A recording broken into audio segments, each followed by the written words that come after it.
Bonjour à tous, c'est avec grand plaisir que je vous retrouve pour ce nouvel épisode de podcast qui va tourner autour de tout ce qu'il ne faut surtout pas faire dans la rédaction d'un livret 2 si vous voulez appartenir à la team des candidats recalés.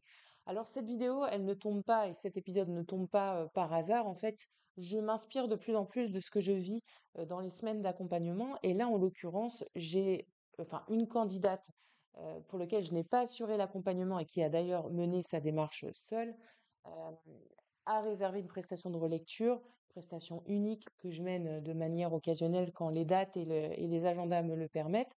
Et donc, cette prestation se déroulant sur une semaine, elle m'a donné son écrit dans sa version aboutie pour que je puisse l'évaluer, effectuer une mise en cohérence avec le diplôme visé et le référentiel, et puis lui indiquer si c'est plutôt favorable ou plutôt pas favorable et ce qu'elle doit retravailler. En l'occurrence, ce livret 2, il pourrait constituer la Bible de tout ce qu'il ne faut pas faire. Alors, encore une fois, l'idée, c'est pas de pointer du doigt cette candidate, euh, je tairai son nom, son diplôme, peu importe. L'idée, c'est de se servir de ce que j'ai vu pour que ça serve au plus grand nombre de personnes qui suivent cette chaîne et qui sont en démarche de VAE pour ne surtout pas refaire ça. Ok? Dans son cas, elle est repartie avec une évaluation, avec des recommandations, des pistes, bref, elle a un très bon support pour inverser la tendance et se positionner sur une nouvelle échéance, le temps de retravailler son écrit. Qu'est-ce qu'elle a fait qui a bien pu me chagriner dans cet écrit? Ça va être l'objectif de cet épisode. Alors, il y a trois choses, si je devais les résumer. Première chose, elle a livré une vision totalement synthétique. Son livret 2, je crois, tenait sur une quinzaine de pages, donc c'est clairement insuffisant. Et en fait, ce qu'elle a indiqué était pertinent dans les éléments fournis, mais pour autant, elle a vraiment livré une vision synthétique, que ce soit sur l'environnement dans lequel elle travaille, sur ses missions ou sur les activités qu'elle fait. Elle est restée dans un style très peu rédigé, très énumératif, et dans une VAE, c'est précisément ce qu'on n'attend pas, ce qu'on ne veut pas parce qu'on n'est pas en mesure de vous voir en situation d'action. Et ça, ce sera mon deuxième point. Vous m'entendez souvent sur cette chaîne parler de développement de son expérience et d'analyse de son expérience. Quand vous allez retenir un sujet, ou même au tout début, quand vous allez présenter votre structure, vous devez nous expliquer dans quel environnement vous travaillez. Ça en passe par un cadre légal, ça en passe par une description de votre structure, de ses activités, des collègues avec lesquels vous travaillez, des missions que vous allez exercer un peu plus loin, mais pas de manière rémunérée, de manière développée. On attend de vous que vous nous présentiez à l'écrit, comme dans tout travail rédactionnel et dans tout écrit professionnel, vous rédigez. Je ne sais pas, moi, si vous rédigez un rapport à l'attention de vos clients ou de vos managers, vous n'allez pas mettre des bullet points. Vous allez développer l'analyse que vous avez pu voir, les forces que vous avez pu identifier, les faiblesses, les points de contrôle, les points d'amélioration. Vous allez mettre vraiment du cœur à ce que votre écrit soit compris. Bah, là, c'est la même chose.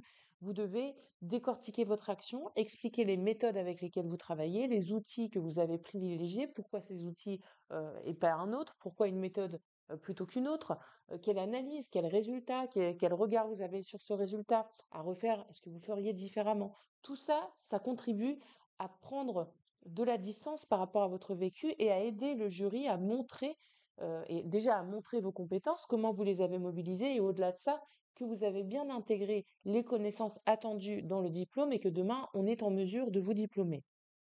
S'il n'y a pas ça, et en l'occurrence c'était le cas pour la candidate, ce sera une invalidation. Et c'est ce que je lui ai dit, c'est que sans reprise de son écrit, sans complément, c'est pas la peine de le déposer. Il sera de toute façon invalidé. L'oral ne peut pas rattraper une absence d'écrit et une absence d'analyse dans l'écrit, c'est impossible. Donc ça, c'était la deuxième chose. Énumération et puis manque d'analyse. Troisième chose, et ça je le dis beaucoup sur la chaîne, aucune annexe. Et donc, les annexes, encore une fois, ne sont pas optionnelles, surtout pour des travaux et des missions que vous réalisez où il y a la production de rapports, la production de mails, d'échanges, le contact avec le client, le travail en équipe, des process en interne, une démarche qualité. Tout ça appelle à des annexes, appelle à des suivis, appelle à des actions et des preuves quelque part de votre action que vous allez fournir et que vous allez présenter dans votre écrit pour inviter ensuite le jury à les consulter. Et là, en l'occurrence, il n'y en avait pas non plus. Donc vous voyez tout ça, quand moi je le réceptionne, je parcours rapidement de manière transversale le livret 2 pour déjà voir la forme avant de me plonger dans l'histoire du candidat et de le balayer et puis d'effectuer une mise en cohérence avec le référentiel. Là, en l'occurrence, c'est absolument tout ce qu'il ne faut pas faire. Et ce que vous devez retenir de cette vidéo qui sera très rapide, hein, l'idée c'est pas d'en faire des caisses non plus, c'est de vous dire que quand vous rédigez votre livret 2, pour chaque rubrique, vous devez développer, rédiger, analyser et intégrer les éléments attendus. Si vous présentez votre entreprise, il doit y avoir un certain nombre d'éléments clés. Si vous présentez votre poste, il doit y avoir des missions et ces missions doivent évidemment faire écho aux compétences attendues dans le référentiel de votre diplôme, d'accord? Le référentiel, de toute façon, vous devez l'avoir à côté de vous tout le temps de votre rédaction. Et vous devez, comme ça, vous assurer de ne rien oublier, vous assurer d'être dans un travail de démonstration, de vulgarisation de ce que vous faites, de démontrer que vous avez bien maîtrisé ce qu'on attendait de vous, qu'il y a des résultats, que vous êtes quelque part, que vous méritez le diplôme. Si vous ne faites pas ce travail, si vous ne produisez pas cet effort, le jury ne le fera pas à votre place, hein. Encore une fois, vous devez donner envie d'être lu, ça c'est vrai dans la présentation. Vous devez avoir compris ce qu'on attendait de vous en termes de compétences et de connaissances, et vous devez faire le boulot. Si vous êtes feignant dans la démarche, si vous êtes suffisant, si vous ne mettez pas d'énergie et vous ne priorisez pas votre écrit et que vous le faites rapidement à la va-vite, vous aurez le résultat pour le travail fourni, c'est-à-dire une invalidation ou tout au mieux une validation partielle.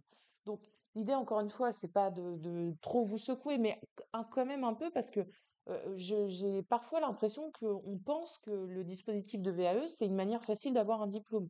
Croyez bien que c'est tout aussi difficile, sinon plus, de partir d'une expérience et de faire le chemin et la passerelle entre compétences développées, connaissances attendues, validation du diplôme.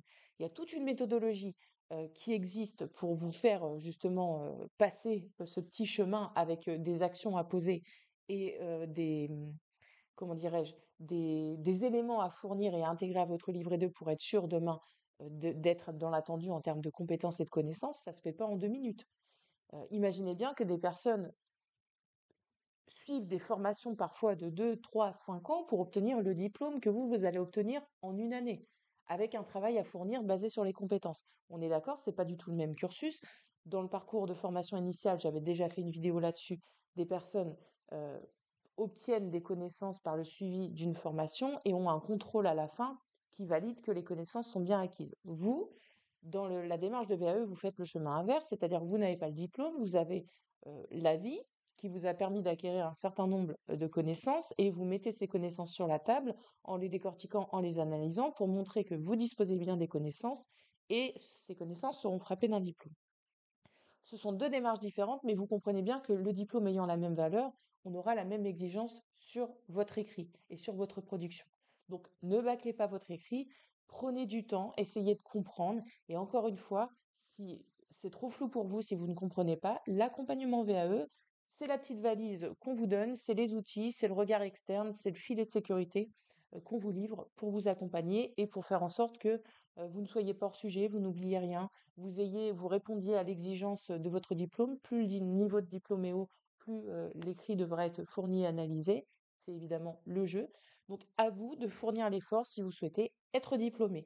Voilà ce que je voulais vous dire aujourd'hui. J'espère que ça vous servira et que vous ne serez pas dans cette situation-là. Je vous souhaite en tout cas bon courage pour la rédaction de vos écrits. Et quant à moi, je vous retrouve dans un prochain épisode, toujours sur le thème de la VAE.